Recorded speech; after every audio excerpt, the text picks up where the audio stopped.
네, 이슈를 보는 남자 시간입니다. 주요한 이슈에 대한 증권가의 시각을 알아볼 수 있는 시간이죠. 자, 이투데이 김시영 기자와 함께하도록 하겠습니다. 안녕하십니까? 네, 안녕하세요. 어서 오십시오. 네, 어제는 12월 첫 거래일이었습니다. 코스피 지수는 1940선 위에서 마감을 했고 코스닥은 약보합권에서 거래를 마쳤는데요. 네. 시장 전반적으로 보신다면 내부 변수보다는 외부 변수에 크게 휘둘리는 그 흐름 계속 이어지고 있습니다. 그렇습니다. 지수 방향 뚜렷하게 나오진 않고 있고 이 테마주들만이 요동을 치고 있는 상황인데요. 오늘 이 시간에는 북한 로켓, 나로호, 대선 테마주 등 여전히 주식시장을 수놓고 있는 이 테마주들의 흐름에 대해서 짚어보도록 하겠습니다. 네, 먼저 어제 마감 상황부터 좀 살펴볼까요? 네, 어제 코스피 지수 12월의 첫 거래일이었는데요. 상승 마감을 했습니다. 어제 코스피 지수는 7.12포인트 오르면서 1940선을 넘어섰는데요. 하루 만에 반등을 했습니다. 미국 재정 절벽 우려가 여전히 투자 심리를 제한하는 모습이었는데요. 외국인이 2,700억 원가량 순매수에 나섰지만 기관이 8거래일 만에 1,940억 원가량 순매도로 돌아서면서 지수 상승폭은 제한시켰습니다. 코스닥 지수는 0.40포인트 하락한 498.97로 마감을 했는데요. 4거래일 만에 숨고르기에 들어갔습니다. 코스닥에서는 외국인과 기관의 매물이 나오면서 전체적으로 약세의 흐름을 보였습니다. 일단 시장 자체로서 큰 이슈는 없었습니다만 여러 가지 이슈들이 주식에 좀 반영이 되고 있습니다. 먼저 북한의 로켓 발사 이슈부터 살펴보겠습니다. 네, 정부 소식통에 따르면은 북한이 장거리 로켓을 발사하기 위해서 평안북도 철산군 동창리 발사장의 발사대에 일단 로켓 추진체를 장착한 것으로 전해졌는데요. 이는 장거리 미사일 발사 수순에 돌입했다는 것을 뜻합니다. 북한의 장거리 로켓인 은하 3호는 3단으로 구성이 되어 있으며 크레인을 이용해서 2에서 3단까지 전부 장착하는데 한 사흘 정도의 시간이 걸리는 것으로 이렇게 전해지고 있는데요. 이어 로켓을 발사대에 고정하는 지원 구조물이 설치되고 전력 및 연료 주입용 각종 케이블 연결 작업에 이어서 산화제와 함께 연료가 주입되고 또 연료 주입이 완료된 상태에서 최종 점검이 이루어지게 됩니다. 이 같은 절차를 모두 진행하는 데는 일주일 정도가 소요된다는 것이 대체적인 분석인데요. 지금의 수순대로라면은 북한이 예고한 발사 기간 첫날인 오는 10일 이전에 기술적인 측면에서 발사 준비는 완료될 것으로 이렇게 전망이 되고 있습니다. 네, 이렇게 북한의 로켓 발사 움직임이 포착됐다는 점은 전반적으로 시장에 북한 리스크가 불거졌다 이렇게 볼 수는 있겠는데요. 지수 전반에는 큰 흔들림은 없었습니다. 다만 이 방산주들의 움직임은 좀 활발했죠. 예, 그렇습니다. 북한 리스크가 불거질 때마다 가장 활발하게 움직이는 테마 역시 방산 업종 볼 수가 있겠는데요. 어제 주식시장에서도 방산주의 움직임이 가장 두드러지게 나타났습니다.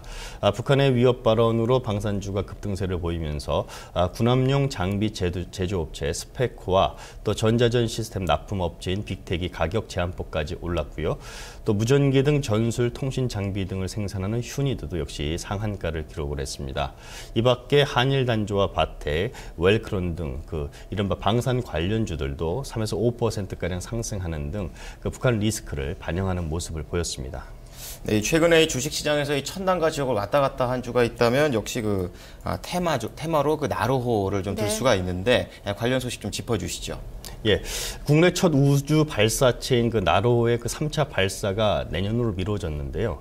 교육과학기술부와 또 항공우주연구원에 따르면 어제 나로호의 3차 발사 관리위원회에서 한 달 이상 충분한 시간을 갖고 상단 전체에 대한 종합적인 점검을 철저히 수행하기로 결정했다면서 연기 배경을 이렇게 밝혔습니다. 올해 안에 무리하게 발사를 추진하지 않겠다라는 입장인데요. 나로호는 지난 10월 3차 발사 시도 당시 발사대와 하단 발사체를 연결하는 부분의 기체 밀봉용 실 부품이 파손되면서 1차 연기가 됐었고요. 또 지난달 29일 두 번째 발사 시도에서는 카운트다운 직전 상단 발사체의 TVC용 펌프 관련 전자박스에서 평소보다 많은 전류가 소모되는 현상이 발견이 돼서 발사가 중단된 바 있습니다. 네, 이렇게 이 마지막 도전이 결국 내년으로 미뤄지게 되면서 이 투자자들의 실망감 적지 않고요. 관련 종목에 투자했던 분들의 손실도 적지 않을 것 같은데 좀 어떻습니까? 네, 테마주 속성이 그렇듯 나로호 관련주 역시 나로호 발사 실패 이후 주가가 지속적인 약세를 보이고 있는데요. 때문에 수익을 노리고 투자에 나섰던 투자자들의 가슴앓이도 그만큼 5월에 지속될 것으로 예상이 됩니다. 한양 ENG는 지난달 30일 하한가에 이어서 어제도 5.64% 하락했는데요. 최근 상승분을 이상을 토해내는 모습을 보였습니다. 피츠로테크나 한양디지텍, 또 한국항공우주 등 관련주 대부분 약세를 이어가고 있습니다. 나로 관련주는 나로 발사 성공 기대감에 급등세를 보였지만 나로 발사 실패가 발표된 지난달 30일 대부분 하한가를 기록을 했고요. 어제까지 약세를 지속을 했는데요. 대부분 종목들이 그 2거래일세 낙폭이 한 20%에 달할 만큼 극심한 주가 부진을 겪고 있습니다. 네, 이제 북한 로켓과 나로호 두 가지 테마주를 봤는데 마지막은 역시 대선 테마주 봐야겠죠. 네네. 이 안철수 후보의 테마주가 아직까지 좀 소멸되지 않고 계속 팽팽하고요. 그리고 박근혜와 문재인 테마주도 계속 흐름을 이어가고 있는데 여의도 시각에서는 좀 어떻게 보고 있습니까? 네, 그 파괴력으로 보면 역시 그 대선 테마주가 가장 강력할 것 같은데요. 우선 안철수 후보의 사퇴로 급락이 예상됐던 안철수 관련주는 종목별로 명암이 교차하는 모습을 보이고 있습니다. 일단 안랩은 우려를 극복하고 2거래일 연속 상승을 하면서 16%가량 주가가 뛰었습니다. 안 전 후보가 모종의 역할을 할 것이라는 기대가 작용했기 때문으로 이렇게 분석이 되는 대목인데요. 반면 역시 안철수 테마주인 써니전자는 주가 하락세가 이어지고 있습니다.